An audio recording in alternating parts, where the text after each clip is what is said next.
मेरा एक फ्रेंड है उसने अभी 2 साल पहले उसने पीसीएस क्लियर किया था। हम्म। तो मैं उसके टच में आया, उसने मुझे बताया कि आप कम समय में कैसे यूपी पीसीएस का एग्ज़ाम क्लियर कर सकते हैं। बहुत से एस्पिरेंट हैं जिनके पास कोई मोटिव मतलब गाइडेंस रहता नहीं है, जी।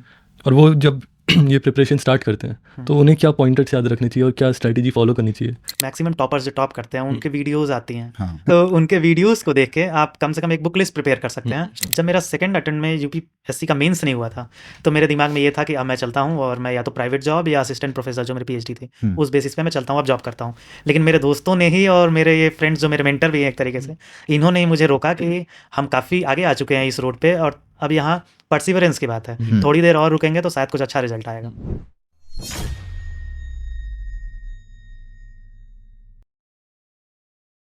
तो सर ये आपका ये दूसरा अटेम्प्ट था यूपी पीसीएस में, जी जी।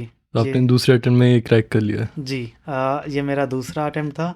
फर्स्ट अटेम्प्ट में जब यूपी पीसीएस का रिज़ल्ट आया, मेंस का, जब प्रीलिम्स का रिज़ल्ट आया और मेंस का एग्ज़ाम करीब आने वाला था, उसी समय मेरा यूपीएससी के मेंस के रिज़ल्ट आए। अच्छा। तो मेरा पूरा फोकस यूपीएससी के इंटरव्यू पे चला गया क्लियर हो गया। और मैंने यूपी पीसीएस का मेंस ढंग से नहीं लिखा, तो मेरा वहाँ मेंस नहीं हो पाया। अनफॉर्चुनेटली मेरा उस बार का यूपीएससी का अटेम्प्ट भी 19 मार्क्स से नहीं हो पाया फाइनली। बट ये था कि इस बार फॉर्चुनेटली या अनफॉर्चुनेटली मेरा यूपीएससी का प्रीलिम्स नहीं क्लियर हुआ बट यूपी पीसीएस का हो गया। तो मैंने सारा समय अपना इस एग्ज़ाम में डिवोट कॉन्सेंट्रेटेड किया। एफर्ट दिया फिर। और फॉर्चुनेटली सिलेक्शन हुआ। आप बहुत एक टिपिकल एग्जाम्पल है जो हर एक सुनना चाहेगा, और आप बता मतलब मेरी इच्छा है कि आप बताएं कि आपका यूपीएससी का एक बार आपने इंटरव्यू दिया, जी। नेक्स्ट टाइम आपका प्रीलिम्स नहीं हुआ। मैं करेक्ट करता हूँ, मैंने 2021 में इंटरव्यू दिया। हाँ 2022 में मेरा मेंस नहीं हुआ। हाँ 21 नंबर से नहीं हुआ था। हाँ 2023 में मेरा प्रीलिम्स नहीं हुआ। और उल्टा लेकिन प्रोग्रेशन एकदम बिल्कुल यू कर्व। हाँ और फिर लेकिन इस बार यूपी पीसीएस का प्रीलिम्स हो गया। तो ये था कि अब तो कुछ ना कुछ करना ही पड़ेगा। तो मैंने यूपी पीसीएस का, मैं ये कहता हूँ कि मैंने मेंस यूपीएससी के भी मेंस से ज़्यादा मेहनत की मैंने इसमें, अच्छा। और शायद उसी वजह से ये एग्ज़ाम क्लियर हो पाया। मतलब आपने ज़्यादा प्रेशर।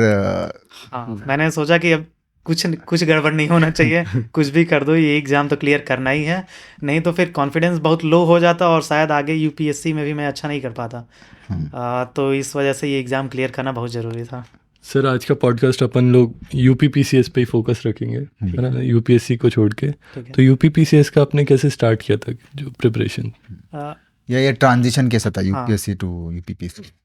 ठीक है, हमारा बैकग्राउंड तो 2-3 साल से यूपीएससी का था और जनरली प्रीलिम्स या मेंस यूपी पीसीएस के वो सिमिलर सिलेबस है यूपीएससी जैसा। बट मेरा एक फ्रेंड है उसने अभी 2 साल पहले उसने पीसीएस क्लियर किया था।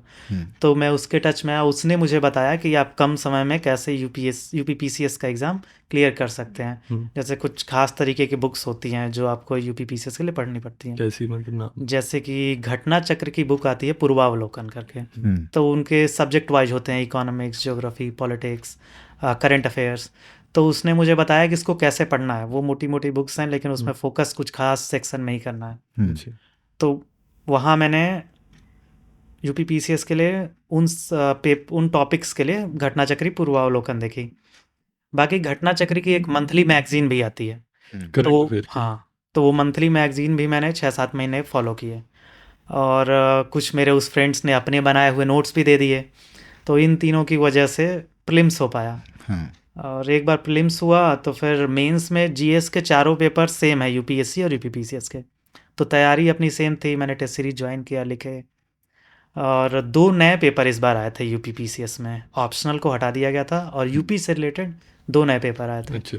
तो उसकी पढ़ाई हम लोगों ने बहुत सारे कोचिंग ने मटेरियल निकाले, उससे कुछ ऑथेंटिक बुक से तैयारी की और फाइनली नोट्स बनाए, एग्ज़ाम लिखा, मेंस अच्छा हुआ।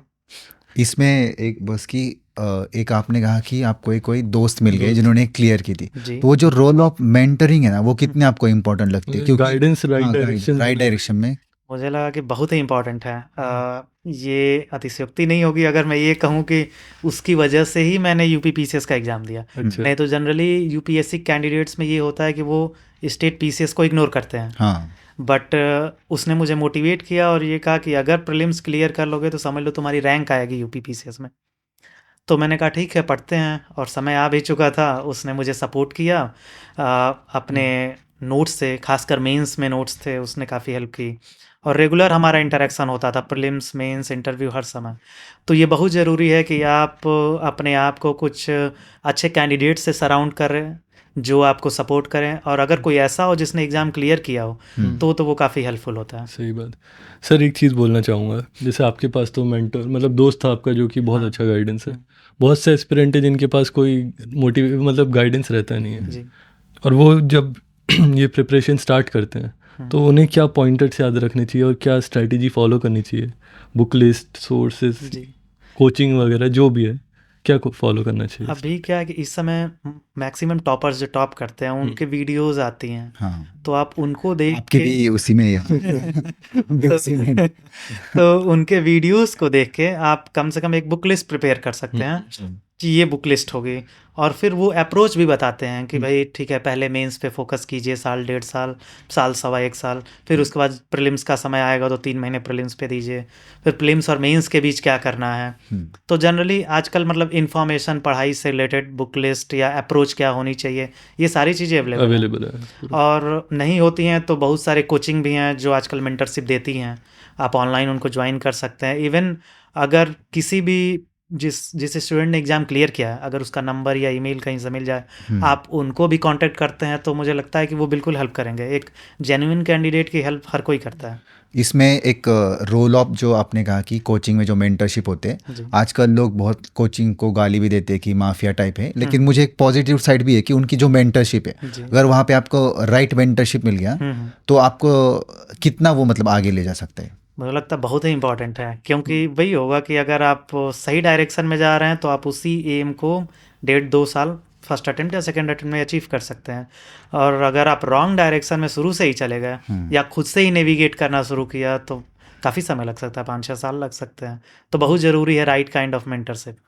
इसमें जो एक जो मेंटर थे आपके, वो जो आप लो वगैरह हिट करते थे या कुछ आपको लगता था कि आप नहीं होगा, तो वो भी मोटिवेट करते थे वैसे? बिल्कुल बिल्कुल। मुझे लगता है कि फ्रेंड्स और मेंटर्स काफ़ी हेल्पफुल हैं। जब मेरा सेकंड अटेम्प्ट में यूपीएससी का मेंस नहीं हुआ था तो मेरे दिमाग में ये था कि अब मैं चलता हूँ और मैं या तो प्राइवेट जॉब या असिस्टेंट प्रोफेसर, जो मेरी पीएचडी थी, उस बेसिस पे मैं चलता हूँ, अब जॉब करता हूँ। लेकिन मेरे दोस्तों ने ही और मेरे ये फ्रेंड्स जो मेरे मेंटर भी हैं एक तरीके से, इन्होंने ही मुझे रोका कि हम काफ़ी आगे आ चुके हैं इस रोड पे और अब यहाँ परसिवरेंस की बात है, थोड़ी देर और रुकेंगे तो शायद कुछ अच्छा रिजल्ट आएगा।